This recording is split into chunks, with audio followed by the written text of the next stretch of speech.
पाकिस्तान का senior sports journalist Sanaullah Khan इस वक्त मुसीबत में है और लोगों से मदद मांग रहा है क्योंकि पीसीबी ने इसको बैन कर दिया है। पीसीबी ने इसे बैन क्यों किया है, इसके बारे में बताने से पहले मैं आपको याद दिला दूं कि सनाउल्लाह खान वही जर्नलिस्ट है जिसने इंडिया के जर्नलिस्ट विक्रांत गुप्ता को चैंपियंस ट्रॉफी के समय पूरे पाकिस्तान में घुमाया था, अपने शायद घर के आसपास ठहराया भी था और हर स्पोर्ट्स चैनल पर जाकर इंटरव्यू और टॉक शोज में बिठाया था। सनाउल्लाह खान खुद को एक बहुत न्यूट्रल स्पोर्ट्स जर्नलिस्ट मानता है और ऐसा कहता है कि भाई मेरे लिए इंडिया पाकिस्तान एक है और वो इंडिया की सारी न्यूज एक्सक्लूसिवली कवर करके अपने चैनल पे दिखाता है। सनाउल्लाह खान पाकिस्तान के जो नए चेयरमैन हैं इनको लेकर बहुत क्रिटिकल रहा है। मोहसिन नकवी के बारे में ये हमेशा इस तरीके की बातें करते रहा है जैसे कि मोहसिन नकवी कोई गुंडा राज चला रहे हैं पीसीबी में। यह बात सही भी हो सकती है, मैं इसे डिनाई नहीं कर रहा, सही गलत की बात मैं यहाँ नहीं कर रहा क्योंकि पाकिस्तान में कुछ भी चलता है। लेकिन पॉइंट यह है कि सिर्फ मोहसिन नकवी ही ऐसा नहीं कर रहे थे, इसके पहले भी जितने चेयरमैन थे वो सब भी अपनी मर्जी का करते थे, चाहे वो नजम सेठी हो, चाहे वो रमीज रजा हो, चाहे उसके पहले के जो भी चेयरमैन।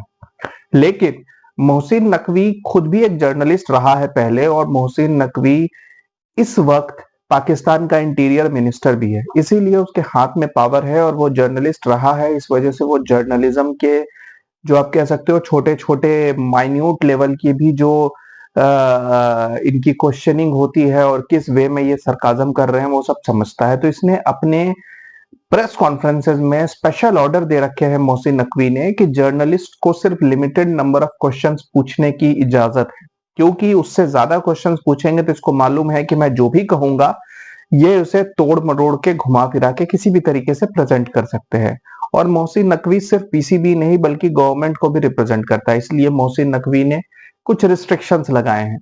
अब इसने क्या किया है कि इसने उस चीज को बहुत ज्यादा रिपोर्ट करना स्टार्ट कर दिया कि मोहसिन नकवी एक गुंडा है, मोहसिन नकवी गुंडा राज चला रहा है, मोहसिन नकवी ने सवाल पूछने की इजाजत नहीं दे रखी है जर्नलिस्ट को।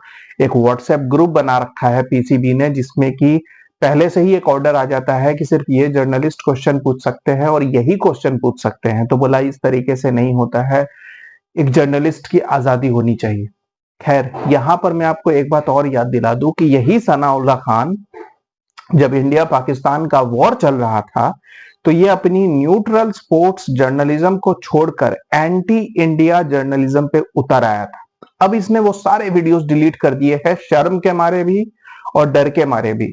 शर्म इस बात की क्योंकि उस वक्त इसे लगा कि अगर मैं प्रो पाकिस्तान रिपोर्टिंग करूंगा तो मेरा चैनल तो वैसे भी इंडिया में बैंड है, पाकिस्तान में लोग देख रहे हैं, तो इसे लगा कि मैं इस वक्त मैक्सिमम व्यूज इंडिया को गालियां बक के बटोर सकता हूं। तो उस वक्त इसने खूब सारे रिपोर्टिंग की और पाकिस्तान को बताया कि भाई पाकिस्तान ने तो जंग जीत ली, हमने ये कर दिया, हमने वो कर दिया। वही झूठ जो पाकिस्तान अपने न्यूज चैनल्स पे चला रहा है, वही झूठ जो आसिम मुनीर और पता नहीं पाकिस्तान गवर्नमेंट के और भी उल्लू के पट्टे हैं जो बोलते फिर रहे हैं।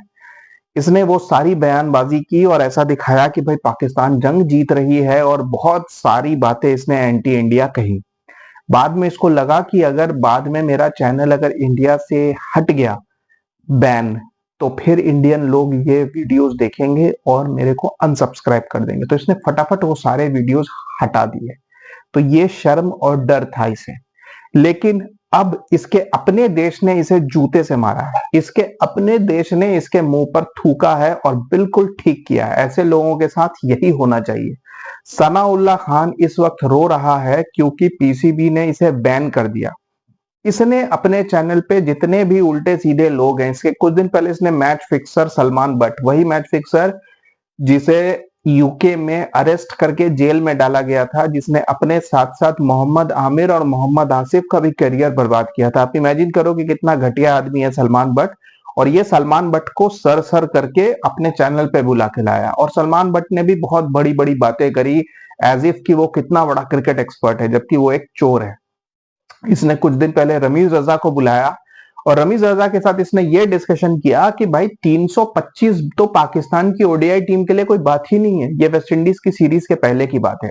रमीज रजा आपको पता ही है कि बाबर का पीआर एजेंट है, उसका चमचा है, तो रमीज रजा ने खुल के बोला अरे बाबर तो ओडीआई क्रिकेट का बादशाह है, ये है वो है। जबकि आपको याद दिला दूं कि चैंपियंस ट्रॉफी जो पाकिस्तान में हुई थी, कुछ मैचेस पाकिस्तान में हुए थे ऑफ कोर्स, वहां पर 320 की चेज में रावलपिंडी की फ्लैट ट्रैक पे बाबर आजम ने 80 बॉलों पे अपना 50 किया था। तो बाबर आजम के किस बादशाहत की ये बात कर रहा है रमीज रजा, मेरे ख्याल से ये पागल हो चुका है।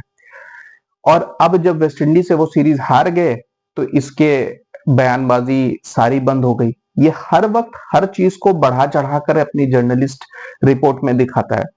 जब नए नए सलमान अलिया का कैप्टन बने थे और Shan Masood rather sorry test captain बने थे, और उन्होंने एक स्टेटमेंट दिया था कि हमारे 9 टेस्ट मैच पड़े हैं और हमारा एम है कि हम उसमें से 7 टेस्ट मैच जीत के अभी भी हम वर्ल्ड टेस्ट चैंपियनशिप के फाइनल के लिए क्वालिफाई कर सकते हैं। इसने अपनी रिपोर्टिंग शुरू कर दी कि शान मसूद ने बहुत बड़ा मास्टर प्लान बनाया है और हम लोग इस बार पक्का वर्ल्ड टेस्ट चैंपियनशिप का फाइनल खेलेंगे, क्योंकि देखिए 9 में से 7 जीतने हैं, हमारे 3 मैचेस इसके साथ हैं, 2 बांग्लादेश के साथ हैं, ये है वो है, बहुत बयानबाजी की इसने। हुआ क्या एंड में? बांग्लादेश से भी हार गए, इंग्लैंड से एक टेस्ट मैच हार गए, 2 टेस्ट मैच बचे जीते, फिर साउथ अफ्रीका जाके हार गए और वर्ल्ड टेस्ट चैंपियनशिप में इस बार पिछले बार से भी नीचे फिनिश किए। लेकिन अगर आप इसकी जर्नलिज्म सुन लेते ना उस वक्त, तो ये ऐसे बातें कर रहा था जैसे कि बस ये 9 में से 7 जीतना तो कुछ है ही नहीं, ये तो हाथ की बात है, बड़े आराम से साउथ अफ्रीका में भी हम जाके जीत सकते हैं, वेस्ट इंडीज के साथ 2 टेस्ट मैचेस हैं, हम वो भी जीत सकते हैं, वहां पर भी एक टेस्ट मैच हार गए।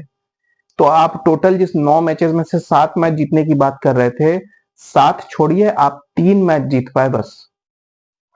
तो ये हर चीज को इसी तरीके से बढ़ा चढ़ा के इसके सेंसेशनलाइज करके प्रेजेंटेशन देता है और इसी वजह से पीसीबी ने इसे लात मार दिया है। इसने कुछ दिन पहले पाकिस्तान की क्रिकेट का प्रोफेसर, इमेजिन कीजिए एक ऑर्डिनरी क्रिकेटर हफीज, जो मेरे ख्याल से उसकी बैटिंग एवरेज कुछ 28-30 की है, बॉलिंग एवरेज 40 की है, ठीक है, जो उल्टा होना चाहिए, लेकिन यहाँ भाई साहब का बॉलिंग एवरेज ही ज्यादा है और बैटिंग एवरेज कम है। उसको इसने बुलाया अपने चैनल पे और हफीज ने खुल के बाबर और रिजवान को गालियां बकी कि बाबर और रिजवान ओवररेटेड फालतू प्लेयर हैं। और मोहम्मद हफीज को क्योंकि पीसीबी ने कोई पोस्ट नहीं दिया है, लात मार के उसको भी निकाल दिया है, क्योंकि वो एक ऑर्डिनरी क्रिकेटर है, वो डिजर्व भी नहीं करता है। तो उसने मोहसिन नकवी को गालियां बकनी शुरू कर दी इसके चैनल पे बैठ के। उसने बैठ के बोला कि मोहसिन नकवी ने एग्जैक्टली किया क्या है आने के बाद से। मोहसिन नकवी ने तो पाकिस्तान क्रिकेट को और डुबा दिया है, पाकिस्तान क्रिकेट को बर्बाद करके रख दिया है। जबकि इस वक्त मोहसिन नकवी ने ठीक काम किया है कि बाबर, रिजवान, इन सबको टीम से निकाल के एक यंग टीम बनाई है। ऑफ कोर्स पाकिस्तान की क्रिकेट पिछले आई वुड से 3 साल से तो खत्म ही हो चुकी है, डाउन जा चुकी है, लेकिन इसने अभी के भी सर्कमस्टांसेस को माइंड में रखते हुए हफीज ने कहा कि भाई मोहसिन नकवी ने बर्बाद कर दिया पाकिस्तान क्रिकेट को। और इसने फिर जोश में आके कहा, क्योंकि इसकी तो आदत है हर चीज बढ़ा चढ़ाकर बोलने की, इसने कहा कि बिल्कुल ठीक कह रहे हैं, मैं आपके साथ एग्री करता हूं, मेरा भी यही ओपिनियन है, मोहसिन नकवी एक जंगल राज चला रहा है, पीसीबी को इसने बर्बाद कर दिया है। हुआ क्या? इसे सारे जितने भी पीसीबी रिलेटेड प्रेस कॉन्फ्रेंसेज हैं, मीटिंग्स हैं जिसमें जर्नलिस्ट को बुलाया जाता है, इसको बैन कर दिया गया। और ये भी अपने चैनल पे आके कह रहा है कि मैं डरूंगा नहीं, मुझे डराने की कोशिश की जा रही है, मैं घबराऊंगा नहीं, मैं ये मैं वो। और अब पिछले 2 दिन से ये गिड़गिड़ा के माफी मांग रहा है। पहले इसने एक वीडियो रिलीज किया जिसमें इसने लिखा कि मैंने मोहसिन नकवी साहब को एक मेल डाला कि मोहसिन नकवी साहब मुझे बता दे मेरी गलती क्या है। एक तरीके से इसने गिड़गिड़ा के माफी मांगी। मोहसिन नकवी ने क्या किया कि इसका मेल फॉरवर्ड कर दिया सारे जर्नलिस्ट को ग्रुप में और बताया कि देखो जो मेरे खिलाफ रिपोर्टिंग करता है उसकी मैं ये हालत करता हूँ। फिर ये न्यूज चैनल पे आ गया सफाई देने की, मैंने बस एक बात पूछी थी, मेरी बात का बतंगड़ बनाया गया है, मैं माफी नहीं मांगूंगा, मैं डरूंगा नहीं, मैं ये मैं वो। और आज आज इसने मोहसिन नकवी की तारीफ करते हुए एक वीडियो सिर्फ मोहसिन नकवी के ऊपर डाला है जिसमें लिखा है कि मोहसिन नकवी ने प्रेस कॉन्फ्रेंस में बहुत अच्छे जवाब दिए, इंडिया के साथ कहा है कि भाई अब हम बराबरी पे रहेंगे, इंडिया के आगे झुकेंगे नहीं, और बाबर रिजवान को मैंने नहीं निकाला, और ऐसा दिखाने की कोशिश कर रहा है जैसे मोहसिन नकवी बहुत अच्छा आदमी है। मेरा यही मैसेज है मेरे इंडियन भाइयों से कि इस कमीने का चैनल किसी भी कीमत पर आप सब्सक्राइब मत करना, क्योंकि ये वो आदमी है, ये वो सांप है जो जरूरत पड़ने पर इंडिया के अगेंस्ट भी बातें कर चुका है, इंडिया के अगेंस्ट रिपोर्टिंग कर चुका है, प्रो पाकिस्तान इसकी रिपोर्टिंग रही है, और अब ये जरूरत पड़ने पर फिर से न्यूट्रल बनने की कोशिश कर रहा है। मैं यही चाहता हूं कि इसके चैनल पे हमारे इंडियन भाई ना जाएं, इसके चैनल को इग्नोर करें, अवॉइड करें। जो भी लोग इसके चैनल को देखते हैं, ये कोई न्यूट्रल जर्नलिस्ट नहीं है, ये एक नंबर का धोखेबाज है। Keep watching guys, thank you.